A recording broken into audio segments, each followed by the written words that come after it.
जय बाबा स्वामी। गुरुदेव का चरणों में कोटि कोटि वंदन। परम पूज्य गुरु मैया ना चरणों में कोटि कोटि वंदन। आज हमारा 5वां दिन है। सदगुरु के हृदय से एक और प्रयोग आपको स्पष्ट बताता हूँ, जो प्रयोग मैंने स्वयं अपने साधना के समय किया था। आईना कभी झूठ नहीं बोलता है।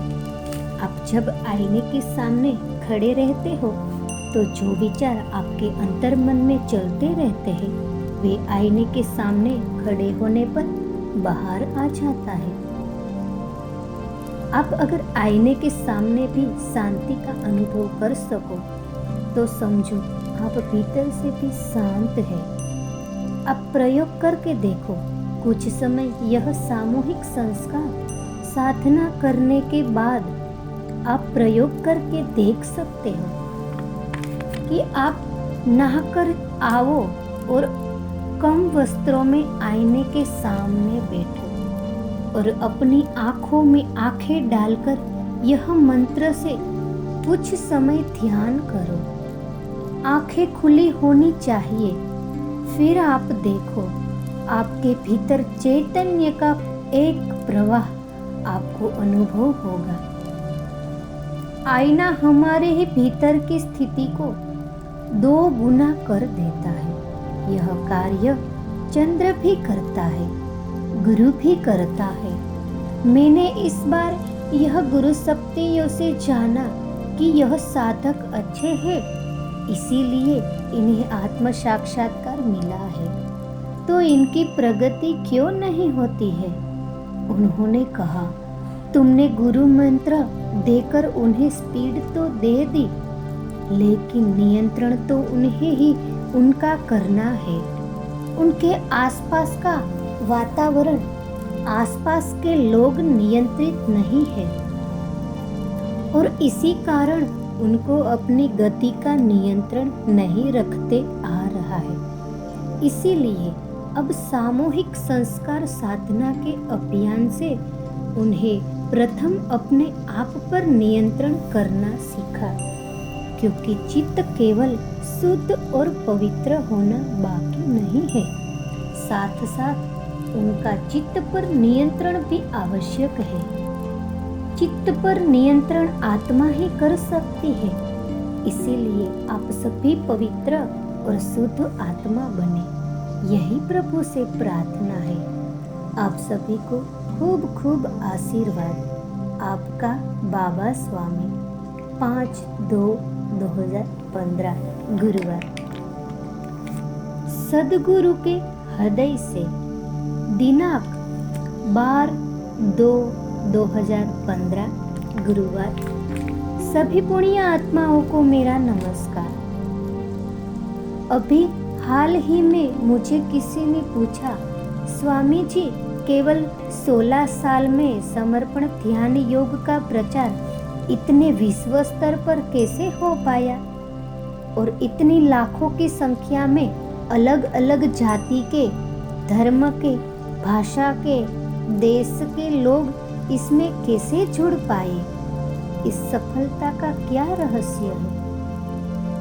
मैंने कहा, इसमें रहस्य जैसा कुछ भी नहीं है, केवल 3 बातें हैं। पहला तो यह कि यह कार्य करना यानी मेरे गुरुदेव के प्रसाद को बांटना है। इसीलिए इसे निस्वार्थ भाव से निःशुल्क किया। जब निस्वार्थ भाव होता है तो हमारा भाव अधिक शुद्ध और पवित्र होता है। इसीलिए हम कोई भी कार्य निस्वार्थ भाव से करते हैं तो कार्य में भी एक पवित्रता और शुद्धता आ जाती है, और यह पवित्रता और शुद्धता ही कार्य की शक्ति बन जाती है। इसीलिए मैं सदैव साधकों को भी अपना अनुभव बताता हूँ और कहता हूँ कि निस्वार्थ भाव से ही गुरु कार्य करो। दूसरा, जो कार्य मैं कर रहा हूँ, गुरु शक्तियों ने वह कार्य करने के लिए मुझे अधिकृत किया है, यानी गुरु शक्तियों का अधिकृत माध्यम हूँ। सारा आध्यात्म और आध्यात्मिक शक्तियाँ अधिकृत शब्द पर ही निर्भर होती है। मैं एक अधिकृत माध्यम हूँ और यह सदैव याद रखो तो सतत गुरु कार्य होते ही रहा और कार्य से मैं जुड़ा ही रहा। तीसरा यह है कि मैं निस्वार्थ भाव से अपने साधक साधिकाओं को पूर्ण रूप से समर्पित हूँ, इसीलिए सदैव सतत उनके कल्याण के लिए ही कार्य करता हूँ। और इस संपूर्ण समर्पण भाव के कारण ही मेरे प्रत्येक के साथ आत्मीय संबंध स्थापित हो गए हैं। मेरे इस समर्पण भाव से मैं सदैव प्रसन्न रहता हूँ। आपको जो दिख रहे हैं उस पे भी घनिष्ठ संबंध मेरे साधकों के साथ है। आपको दिख रहा है वो इस जन्म का है, जबकि हमारे संबंध पूर्व जन्मों के हैं। बस मैं जानता हूँ अभी कुछ साधक जान पाए हैं, कुछ नहीं। उन्हें ही वह केवल याद कराने का प्रयास करता। एक जन्म में निश्चित ही इतना कार्य होना संभव नहीं है। जानने और न जानने के बीच आता है यह शरीर। यह शरीर जब छोड़ दूंगा तो सब जान जाएगी, लेकिन वह उसके पहले जाने यह प्रयत्न है। जो अधिकृत होता है वह हमें दिखता एक ही हो, लेकिन उसके पीछे अनेक होते हैं जो सूक्ष्म रूप से उसके पीछे होते हैं। इसीलिए एक अधिकृत से अनेक कार्य संपन्न हो जाते हैं। ऐसे अनेक कार्य जो एक मनुष्य से होना संभव ही नहीं है। सामूहिक संस्कार साधना भी ऐसा ही कार्य है जो सामूहिक कल्याण की शुद्ध और पवित्र भावना के साथ प्रारंभ होने जा रहा है। सामूहिक संस्कार साधना सामूहिक प्रगति का एकमात्र है अवसर है। आप सभी की प्रगति में ही मेरी गति है। आपकी प्रगति के साथ मेरी गति को मैंने ही बांधा है। यही कारण है कि आपकी प्रगति की चिंता आपसे अधिक मुझे है। यह ठीक वैसी ही स्थिति है कि स्कूल छूटने पर शिक्षक तो कभी भी घर जा सकता है, लेकिन वह सूक्ष्म बंधन से बंधा होता है। वह अपने घर तभी जाता है जब उसके स्कूल के बच्चे अपने अपने घर पहुंच जाए। इस बार भी गहन ध्यान अनुष्ठान में मंगल मूर्ति की प्राण प्रतिष्ठा संपन्न हो रही है। यह मूर्ति कहाँ स्थापित होगी वह भी निश्चित ही है, लेकिन गुरु शक्तियों को जो मंगल मूर्तियों के अनुभव आए हैं वे अच्छे नहीं हैं। इसीलिए जब तक कोई स्थान पर गुरु शक्ति धाम स्थायी नहीं बनता तब तक यह मंगल मूर्ति यहीं पर रहेगी, यानी ये वहीं जाएगी जहाँ प्रथम गुरु शक्ति धाम बनेगा। बाद में ही यह मंगल मूर्ति वहाँ जाएगी। श्री मंगल मूर्ति की प्राण प्रतिष्ठा इतनी शुद्ध और पवित्र स्थिति और भाव के साथ ही जाती है और बाद में चारों दिशाओं के साथ उन्हें जोड़ा जाता है। चारों दिशाओं से जोड़ने का उद्देश्य है जिस स्थान पर यह मंगल मूर्ति स्थापित हो उसकी चारों दिशाओं में इनसे परम चैतन्य का फैलाव हो। इस मंगल मूर्ति के चारों ओर सुख शांति हो, समृद्धि हो और चारों दिशाओं में आत्माओं की आध्यात्मिक प्रगति हो। इन मंगल मूर्तियों की प्राण प्रतिष्ठा करते समय इनमें जीवंत प्राण शक्ति डाली जाती है। यही कारण है कि इसके केवल दर्शन मात्र से सभी मनुष्य को आत्मिक शांति और समाधान का अनुभव होता है। आज तक आध्यात्मिक क्षेत्र में जो संभव नहीं हुआ वह भी इनके दर्शन से संभव हो रहा है। कोई भी प्रतिमा आत्म साक्षात्कार नहीं करा सकती, लेकिन यह प्रतिमा करा सकती है, क्योंकि यह मंगल मूर्तियां आत्म साक्षात्कार करा सके यही भाव प्राण प्रतिष्ठा करते समय इनमें रखा गया है। इसीलिए इन मंगल मूर्तियों से आत्म साक्षात्कार 3 बार मांगने से ही प्राप्त हो जाता है। कई लोगों ने इसका अनुभव लिया है। ऐसे मंगल मूर्तियों की प्राण प्रतिष्ठा करना शरीर के स्तर पर संभव ही नहीं है। यह प्राण प्रतिष्ठा पूर्णतः आत्मा के स्तर पर रहकर की गई है। अब जिस स्तर पर प्राण प्रतिष्ठा हुई है, आगे का भी सभी कार्य आत्मिक स्तर पर आत्मिक भाव से ही होगा। इन मंगल मूर्तियों को किसी स्थान पर गुरु शक्ति धाम बनाकर स्थायी कर सके, वैसे भाव का अभाव है। अब जिस स्तर पर प्राण प्रतिष्ठा हुई है, उसी स्थान व उसी स्तर पर वे मंगल मूर्तियां स्थायी भी होगी। साधकों को मंगल मूर्तियों से प्राप्त अनुभूतियों का तो ज्ञान है, और साधकों को कई बार ऐसी अनुभूतियां हुई है जो वह अभी व्यक्त नहीं कर सकते हैं। वास्तव में अनुभूति तो आत्मा के भाव के कारण प्राप्त प्रसाद है।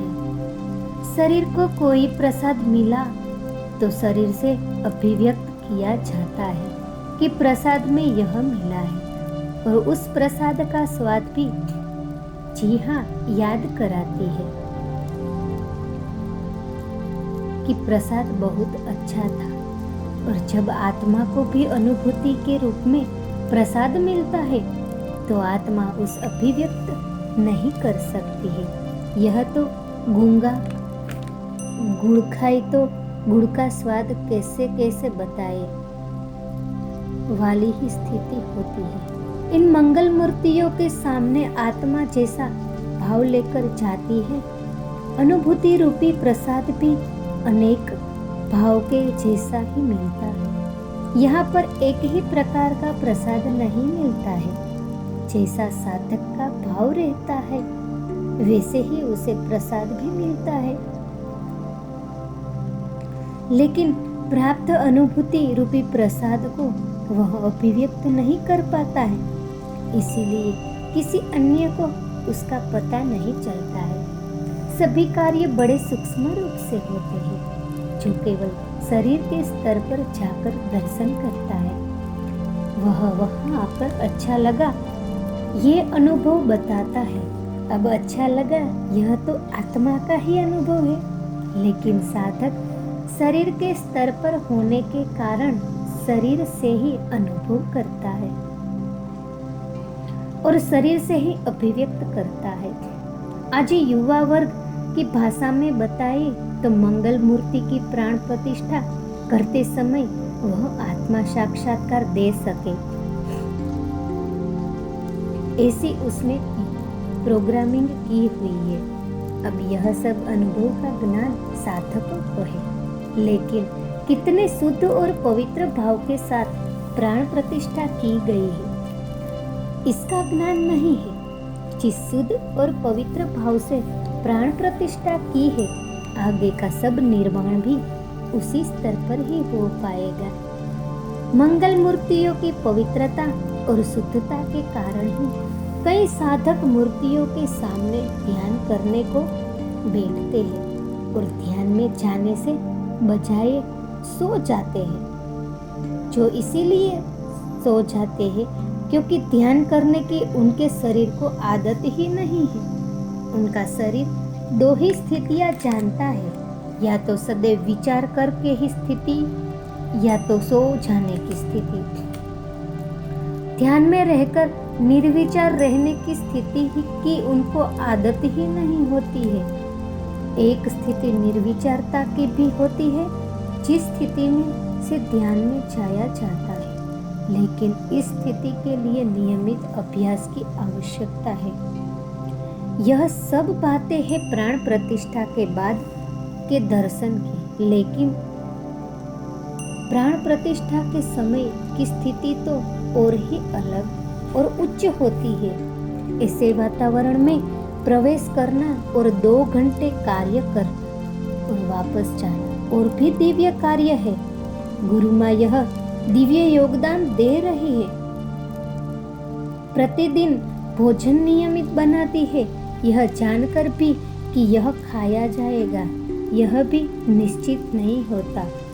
कितने दिन खाया नहीं जाएगा यह भी निश्चित नहीं होता है। भीतर की दिनचर्या कुछ भी निश्चित नहीं है। लिखते तो घंटों लिखते ही रहता हो, ध्यान में तो ध्यान में ही रहता हो।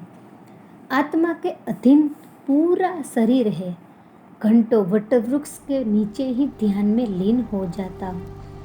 ध्यान कहाँ और कब लग जाए यह भी निश्चित नहीं होता और आसपास के वातावरण पर आभामंडल का प्रभाव नजर आता है, क्योंकि भीतर गुरु दरबार लगा हुआ होता है। मेरी आध्यात्मिक प्रगति में गुरु माँ का महत्वपूर्ण योगदान है। यह क्यों कहता हूँ वह आप गहन ध्यान अनुष्ठान में गुरु माँ के योगदान से समझ सकते हैं। वह संतुलन का कार्य करती है। उसी के कारण मैं समाज में वापस आया और अब उसी के कारण देह में वापस आ पाता हूँ। देह के नियंत्रण से आत्मा मुक्त हो रही है। अब तो अटकी है तो केवल आपके लिए देह भाव बना रहे। इसीलिए इस वर्ष काफी कार्यक्रम निश्चित करके रखे हैं ताकि महाशिवरात्रि को बाहर निकलने का कोई कारण हो। 19 से 26 फरवरी जैन मुनियों का प्रमुख शिविर है। इस गहन ध्यान अनुष्ठान में प्रारंभ से ही जैन मुनि सामूहिकता में शामिल हुए हैं। हमारे देश में आध्यात्मिक प्रगति में गुरुआ का एक महत्वपूर्ण योगदान है। हमारे यहाँ गुरु साक्षात पर ब्रह्मा का भाव रखा गया है। यही कारण है कि हमारे यहाँ कई गुरु हैं और प्रत्येक ने अपने जीवन काल में मनुष्य को प्रकाश की ओर ले जाने का कार्य किया है। हमारे यहाँ चंद्र नाड़ी में ही जीने वाले लोग होने के कारण वे सदैव भूतकाल में ही जीते हैं और यही कारण है कि गुरु भी जब भूतकाल में हो जाते हैं तभी उनको जान पाते हैं। यानी किसी भी गुरु को उनके जीवन काल में नहीं जान पाते हैं, उनके समाधिस्थ होने के बाद जान पाते हैं। इसी कारण ही होगा मेरे गुरुओं ने कहा था तेरा कार्य का विस्तार तेरे समाधिस्थ होने के बाद ही प्रारंभ होगा। वास्तव में क्या होता है, शरीर का एक आवरण ही समाप्त हो जाता है तो आत्मा के करीब महसूस करती है। अभी क्या है, मेरा शरीर और साधक का शरीर, ये 2 आवरण 2 आत्माओं के बीच है। समाधिस्थ होने के बाद एक आवरण कम हो जाएगा। समाधिस्थ होने के बाद कैसे कार्य का विस्तार होगा, इसका उदाहरण यह गहन ध्यान अनुष्ठान के 45 दिन का समयावधि है। यही भी 45 दिन की समाधि की ही अवस्था है और बाहर देखो कितना अच्छा गुरु कार्य हो रहा है। सभी साधक नियमित ध्यान करते हैं। जो साल भर में नियमित ध्यान नहीं करते वह भी इन 45 दिनों में करते हैं। अभी आप लोगों की कितनी अच्छी स्थिति बनी हुई है, कितना अच्छा आपका ध्यान भी लग रहा है। यह सब देखकर मुझे ऐसा लगता है ऐसा एकांत में समाधि में रहूं और आपके आध्यात्मिक प्रगति की प्रार्थना करते रहूं, क्योंकि जो कार्य चित्त से हो रहा है वह कार्य तो शरीर से भी नहीं हो पाता है। गहन ध्यान अनुष्ठान में आपकी आध्यात्मिक प्रगति से तो लगता है। गुरुओं ने सत्य की ही कहा है, तुम्हारा कार्य का विस्तार तुम्हारे समाधिस्थ होने के बाद ही होगा। मेरे सामने हो या मेरे बाद में हो, कभी भी हो, मैं चाहता हूँ आपकी आध्यात्मिक प्रगति हो। मेरी स्थिति उस माँ जैसी है जो चाहती है बच्चा दूध पिए वह उसके स्तन से पिए या दूध की बोतल से पिए, माँ तो सब में राजी है।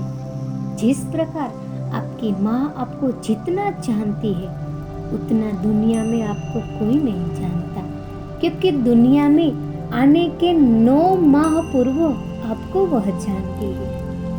ठीक इसी प्रकार से मैं आपकी आत्मा की माँ हूँ। आपकी आत्मा को इस जन्म के पूर्व से ही जानती हूँ। आत्मा का साक्षात्कार जो इस जन्म में मिला है वह इस जन्म के कर्म के कारण नहीं मिला है, वह आपकी जन्मों जन्मों की तपस्या और साधना का फल है, जो फल प्राप्त इस जन्म में ही हुआ है। समाधिस्थ होने के बाद ही कार्य का विस्तार है, तो मैं उसमें भी खुश हूँ।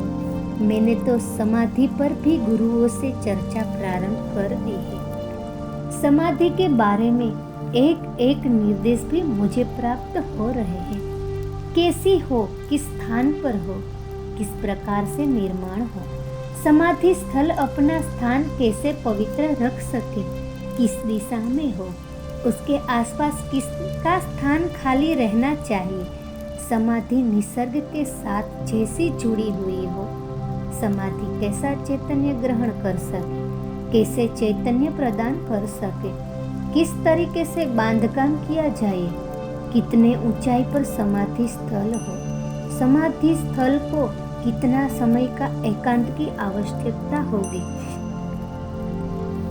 वह समय सब कब में कब होगा, समाधि स्थल पर गहन ध्यान अनुष्ठान कैसा होगा, समाधि स्थल का आपामंडल कैसा होगा, जन सामान्य की भीड़ में से उसे कैसे सुरक्षित रखना होगा, समाधि अपना शुद्धिकरण स्वयं ही कैसे कर लेगी, इतना समय लगेगा, प्रतिदिन की क्या दिनचर्या होगी, इतने सारे विषयों पर दिशा निर्देश प्राप्त हो गई है। सबसे बड़ा प्रश्न है मंगल मूर्तियों को स्थायी रूप से स्थापना कर सके। ऐसी साधकों की स्थिति नहीं है, तो समाधि स्थल को स्थायी रूप कैसे प्राप्त होगा?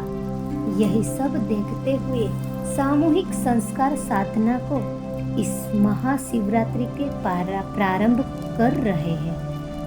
स्मृति स्थल और समाधि में अंतर होता है। स्मृति स्थल वह चबूतरा है जो विशेष व्यक्ति की याद में बनाया गया है। वहां पर हो सकता है कि उस व्यक्ति को फोटो या मूर्ति हो, या यह भी हो सकता है कि उस व्यक्ति का दाह संस्कार करके उसकी राख और हड्डियां दफनाई हो। ऐसे स्थान को स्मृति स्थल कहा जाता है। प्रायः स्मृति स्थल ऐसे ही होते हैं। मुझे दिशा निर्देश प्राप्त हुई है समाधि स्थल के। समाधि स्थल वास्तव में वह स्थान होता है जो विश्व में एक ही हो सकता है, क्योंकि मनुष्य का शरीर एक ही होता है। संपूर्ण मनुष्यों के शरीर का एक आपामंडल होता है। अगर संपूर्ण शरीर की कहीं दफनाया जाए तो उस स्थान के ऊपर उसका सूक्ष्म शरीर स्थिर हो जाता है। प्राय शरीर को दफनाए के 25-26 साल के बाद सूक्ष्म शरीर का कार्य प्रारंभ होता है। यानी किसी संत के समाधिस्थ होने के बाद 26 साल तक वहां पर लोगों का आना जाना कम ही होता है, और 26 साल के बाद उस स्थान की प्रसिद्धि अचानक ही बढ़ जाती है और उस संत के विचारों का प्रभाव लोगों पर पड़ना प्रारंभ हो जाता है। संसार के दुखी प्राणी वहां जाकर अपने दुखों को दूर करने की प्रार्थना करते हैं और उनके कष्ट दूर हो जाते हैं। कोई आध्यात्मिक प्रगति की इच्छा रखने वाले साधक वहां जाकर आत्मा साक्षात्कार मांगते हैं, तो ऐसे मांग करने वाले साधकों के जीवन में किसी जीवंत माध्यम का आगमन होता है। इस दुनिया में इतने सारे गुरु हैं, तो मेरे गुरु कौन है? यह जानने का सबसे अच्छा मार्ग यह समाधि स्थल है। यहाँ जाकर प्रार्थना करके पर आपके जीवन में जीवंत गुरु का आगमन होगा। सामान्य शरीर की मृत्यु यानी शरीर के भाव की समाप्ति के 26 साल के बाद ही सूक्ष्म शरीर का निर्माण होता है। मेरे जीवन में यह घटना तो कई साल पहले ही शिव बाबा ने 3 दिन समाधि करके घटित करवा दी थी। शरीर का भाव समाप्त करके केवल आत्मा को कार्यरत रखा था। उस घटना को 30 साल हो गए हैं। यही कारण है कि मैं पिछले 5 सालों में गुरु कार्य का विस्तार अधिक हुआ है, क्योंकि सूक्ष्म शरीर भी कार्यरत हो गया है। मैंने गुरु कार्य में सर्वस्व समर्पित कर दिया है, तो मैंने मेरा शरीर भी समर्पित कर दिया है। गुरु शक्तियों इस शरीर के माध्यम से समाधि स्थल के द्वारा अगले 800 सालों तक कार्यरत रहना चाहती है। मैं तो उसमें भी राजी हूँ। मेरी अपनी कोई इच्छा नहीं है। जो गुरु शक्तियों की इच्छा वह मेरी इच्छा है। अब मैं समाधि स्थल की योजना को समझने लगा हूँ और उनके दिशा निर्देश जिसे प्राप्त होते हैं वह ग्रहण कर रहा हूँ। जो समझा हूँ वह यह है कि किसी भी समाधि स्थल पर दर्शन करके आपको अच्छा लगता है।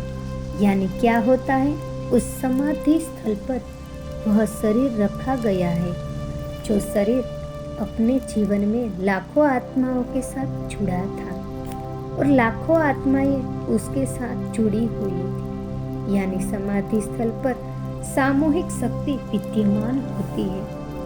ऐसे स्थान पर अगर आप आपकी कोई मनोकामना रखते हो और विश्वास और श्रद्धा के साथ रखते हो तो वह पूर्ण हो जाती है। और जब हजारों लोग अगर प्रतिदिन दर्शन करें तो ये सारे लोग अपनी नकारात्मक ऊर्जा वहां छोड़ जाते हैं। अब शरीर तो केवल निसर्ग के सानिध्य में ही अपना शुद्धिकरण कर सकता है। इसीलिए समाधि को दिन में कुछ समय एकदम एकांत की आवश्यकता होती है। वह समय उसे मिलना ही चाहिए। दूसरा स्थान रख ख्वाब सेवाधारी कैसे करते हैं उस पर भी काफी निर्भर होता है। सेवाधारी शरीर से और मन से भी पवित्र होना चाहिए। वे सुगंधित फूलों और सुगंधित इत्र या गुलाब जल के स्थान को पवित्र और शुद्ध रख सकते हैं। पवित्रता और शुद्धता के लिए सोने का भी प्रयोग किया जा सकता है। अब यह सब रखाव शरीर स्वयं तो नहीं कर सकता, इसीलिए यह सब रखाव रखना सेवाधारियों की नैतिक जवाबदारी है। समाधि स्थल से एक निश्चित अंतर रखने की भी आवश्यकता है। आप आज न कल सुधर ही जाएंगे। मुझे चिंता है भावी पीढ़ी की। जो कष्ट और तकलीफें हमने हमारे जीवन में उठाई है वे सब भावी पीढ़ी को न उठाना पड़े। आने वाला समय बड़ा ही असंतुलन भरा है, क्योंकि बुद्धि का एक तरफा विकास होगा और भाव पक्ष कमजोर हो जाएगा। भावना शून्य स्थिति वाली जगह बुरे लोग बुरी भावनाएं भर देते हैं और आतंकवादी का जन्म होता है। यह समस्या भी युवा शक्ति की ही है। असंतुलित युवा इसके शिकार हो जाते हैं। मैं तो एक सामान्य मनुष्य हूँ। मुझे केवल अच्छे गुरुओं का सानिध्य मिला है, तो भी मैं मुझ में इतना बदलाव महसूस करता हूँ कि कोई कितना भी बुरा बर्ताव करे, कितना भी झूठ बोले, तो भी मेरे मन में सभी के प्रति अच्छा ही भाव होता है और सभी का कल्याण हो, यही भावना होती है। मैं उन पर कोई कार्यवाही भी नहीं करता हूँ। मैं घर पर बैठकर ध्यान करने के उन्हें भी कहता हूँ जिन्होंने साधकों को परेशान किया है और साधकों बुरा भाव उनके प्रति हुआ है। उसे बुरे भाव से बचने के लिए यूं उन्हें घर बिठा देता हूँ। यह ठीक वैसा ही है जैसा कोई प्यादा मरने वाला है। ऐसा हमें जब लगता है तो हम शतरंज से उस प्यादे को पीछे खींच लेते हैं। गुरु सानिध्य में आए मेरे बदलाव के अनुभव के आधार पर आपको संपूर्ण विश्वास के साथ कहता हूँ, आप भगवान को मानो या न मानो, वह कभी भी नाराज नहीं हो सकता है और न कभी आपका बुरा कर सकता है। जय बाबा स्वामी।